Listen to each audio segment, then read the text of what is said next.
Chapter 4. Geth. Fate was working splendidly. Geth stood tall, shading with his branches the newly parked trailer house of Leven. He stretched his trunk, creaking as he took on inches. Geth peeked with the tips of his limbs through the windows of the single wide, looking for Leven. Terry and Addie had finally settled in, but there would now be some wait for the child to grow into his role.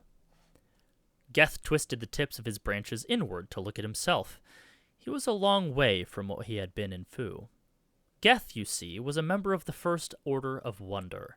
He was also a Lithen, a rare species that travels and lives by fate. Lithens know little of fear or confusion because they let fate move them. A true Lithen would think nothing of walking off a 400-foot cliff because he would know that if it were his time, he would hit the ground and die.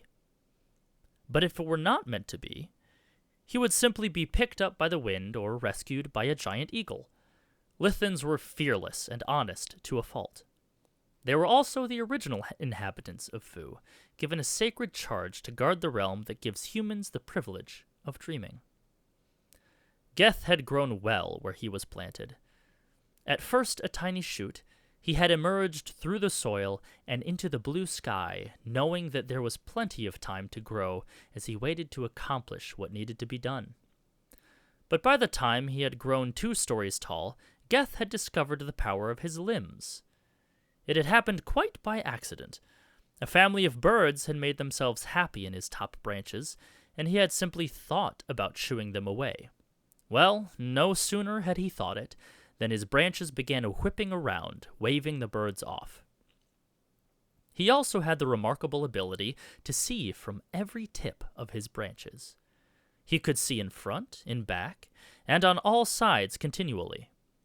There was not a creature or person who could approach without him knowing. By simply willing it, Geth could also extend his roots hundreds of feet underground, boring effortlessly into the earth to fill it with holes and pockmarks. He could collect rainwater in these underground channels and use that water to produce wicked sprouts that sprang out of the earth like angry weeds. Geth knew all of these tools would be necessary for what was coming. Ansel had known there was no way for Geth to return to Fu without help. He had been well aware that in order for hope to continue, Geth would need a bit of assistance on his return. Ansel also understood that there was only one person who could both bring Geth back and thwart Sabine's evil plan. It was that person Geth was now watching over, Leven Thumps. It was only a matter of time before Leven would be old enough to complete the task at hand. Geth stood tall in the Oklahoma soil, growing stronger each moment, and behaving like the Lithen he was. He had no worries, no concerns, and no panic. Fate had put him where he was, and if he did his part, fate would get him back home. Geth uncurled the tips of his branches and gazed into eternity. The waiting had begun.